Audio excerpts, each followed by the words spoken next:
उनके व्यवहार ने और उनकी अयोग्यता ने उनको विपक्ष की राजनीति में धकेला है। अब यहाँ वो जो है अपने को एलिस इन वंडरलैंड की तरह जो है, उनको लग रहा है कि किस अजनबी जगह में आ गए। ये जगह तो हमारी जानी हुई नहीं है, इस क्षेत्र में, इस इलाके में तो हम कभी आए नहीं हैं। तो वो उसके लिए जो है अलग अलग तरह के टोटके अपनाते हैं। हमारे देश में टोने टोटके का बड़ा चलन है।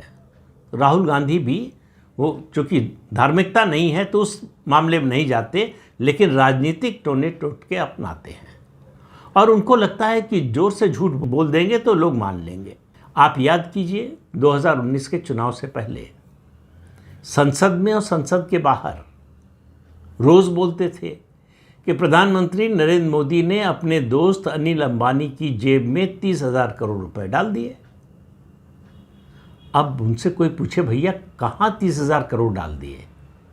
सरकार बता बता कर थक गई कि भाई कुल 59,000 करोड़ का कॉन्ट्रैक्ट था 36 राफेल फाइटर जेट खरीदने का, और जो सरकारी कॉन्ट्रैक्ट होता है उसमें ये व्यवस्था होती है एक ऑफसेट क्लॉज की, कि जितने का सामान हम आपसे खरीद रहे हैं उसका आधा पैसा आप हमारे देश में इन्वेस्ट करेंगे मतलब किसी मैन्युफैक्चरिंग यूनिट पे लगा सकते हैं, किसी कंपनी को कॉन्ट्रैक्ट दे सकते हैं, ये या फिर आप कुछ खरीद सकते हैं, यहाँ तक कि आप दाल चावल भी खरीद सकते हैं, लेकिन उतना पैसा देश में हमारे आना चाहिए।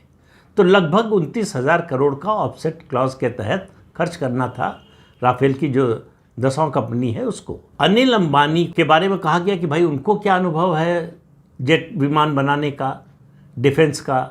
बिल्कुल सही बात है, उनको कोई अनुभव नहीं है और उनको कोई काम भी नहीं दिया गया।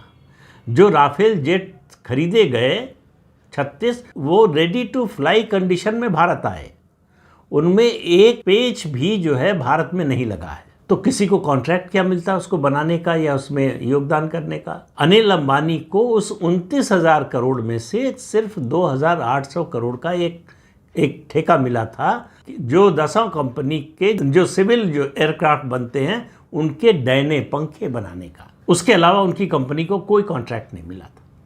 अब उसके लिए कि फ्रांस के पूर्व राष्ट्रपति ने कहा, मोदी ने कहा था कि अनिल अंबानी को जो है कॉन्ट्रैक्ट दीजिए, दबाव डाला हमारे पर। तो 29,000 करोड़ में से सिर्फ 2,800 करोड़ का कॉन्ट्रैक्ट दिलाने के लिए मोदी ने दबाव डाला। उसके बाद से राहुल गांधी ने कभी अनिल अंबानी का नाम नहीं लिया।